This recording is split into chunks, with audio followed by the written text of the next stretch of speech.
Bonjour et merci à tous. Comme vous l'avez entendu, je suis Pierre et je me tiens devant vous aujourd'hui sans masque. Et je me dis que peut-être exceptionnellement, pour des raisons totalement différentes de celles invoquées officiellement, devrais-je en porter un, pour que vous ne puissiez ne pas me voir, mais voir à la place tous ces professionnels de santé et personnels soignants qui ont été suspendus le 15 septembre et qui aujourd'hui ne sont plus professionnels ni personnels de rien.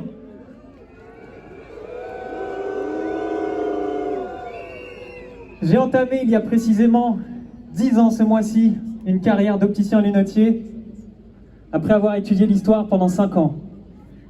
J'ai été diplômé en 2013 et j'ai exercé ce métier avec passion, avant tout parce qu'il s'agit d'un métier de rencontre, des rencontres toutes différentes, mais qui chacune glissait vers une relation de confiance.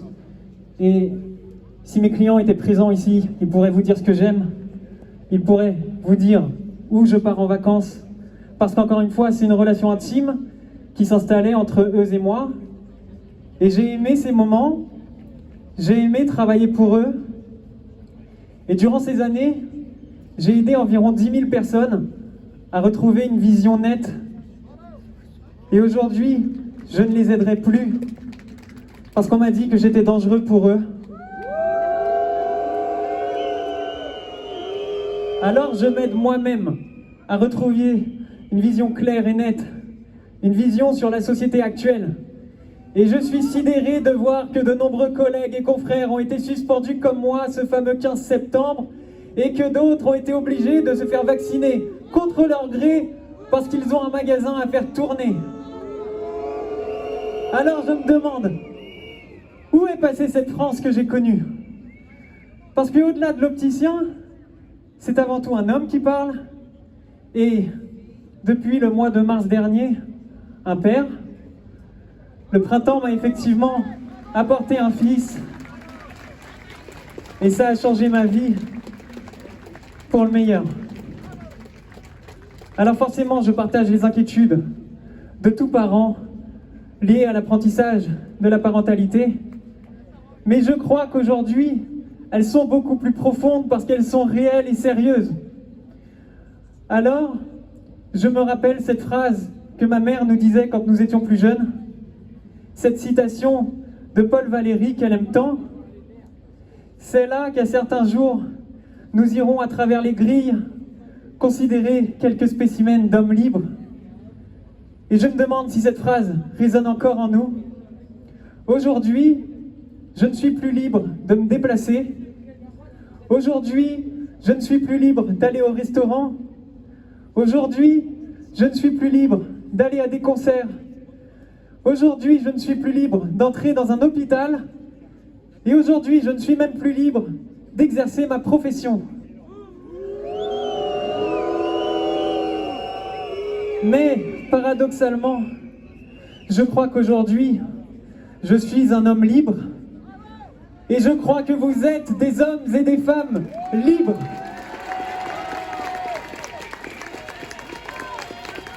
Alors oui, la situation est difficile et les fins de mois le seront tout autant.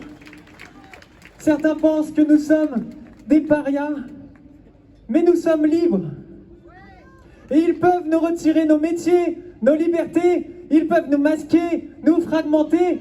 Ils ne nous retireront pas nos âmes et nos cœurs qui leur sont cachés, qui leur sont inaccessibles. Et là, aucun décret ni aucune loi ne pourra changer cela.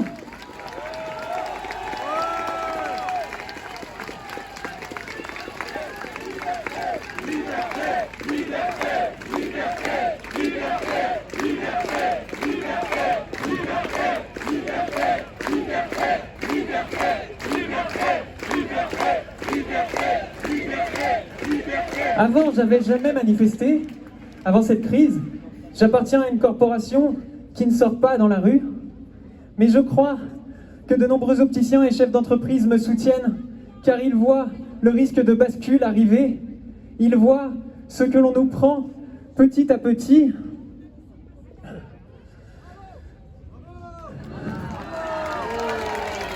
Et je me demande Aurions-nous aujourd'hui, honnêtement, envie d'avoir 18 ans, d'avoir 20 ans? Aurions-nous envie de voir nos professeurs masqués, nos camarades masqués? Voudrions-nous vivre la jeunesse que vivent en ce moment nos jeunes?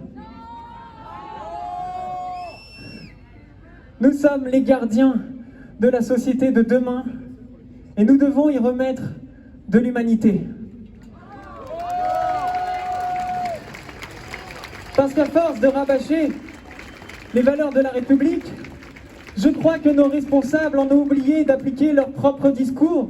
Alors oui, il y a urgence à redresser cette société pour nous sauver, pour sauver nos enfants, en formant des citoyens lucides et responsables, physiquement et socialement éduqués, dans le souci du vivre ensemble, garant d'une société bienveillante, pour que les beaux discours ne restent pas dans les livres, pour que les belles paroles ne s'envolent pas, portées par le vent, pour que les vraies valeurs de la République résonnent en nous tel un tambour qui nous électrise, nous fait battre le cœur, pour que la société de demain soit meilleure et que jamais plus nous n'irons à travers les grilles considérer quelques spécimens d'hommes libres.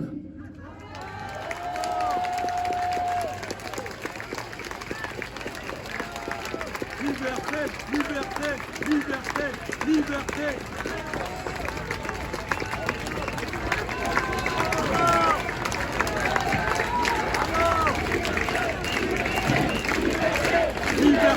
Liberté, liberté, liberté, liberté, liberté.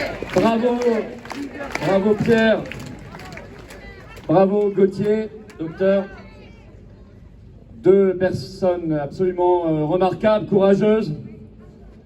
Et je vous annonce, dans la lignée de ce que Dr Bain a annoncé tout à l'heure, une marche. Et par ailleurs, nous avons organisé quelque chose pour les parents d'élèves, les élèves et les étudiants. Nous allons aussi travailler avec Pierre, avec Dr Bain et tous les soignants et tous ceux qui voudront venir issus des métiers de la santé. Nous allons fédérer également la résistance pour les métiers de la santé parce que ça suffit! Ça suffit ce mépris, ça suffit cette exclusion. Il faut aller vers quelque chose de beau, de grand, de conforme à la France. Soigner les gens, respecter les soignants, les aider, créer l'entraide, créer la solidarité et non pas diviser, fragmenter, humilier comme ils le font. Ça, c'est l'inverse des valeurs pour lesquelles ces soignants, ces métiers de la santé se sont engagés et nous allons remettre les choses dans le bon ordre. Bravo à eux, bravo, courage, bravo à tous.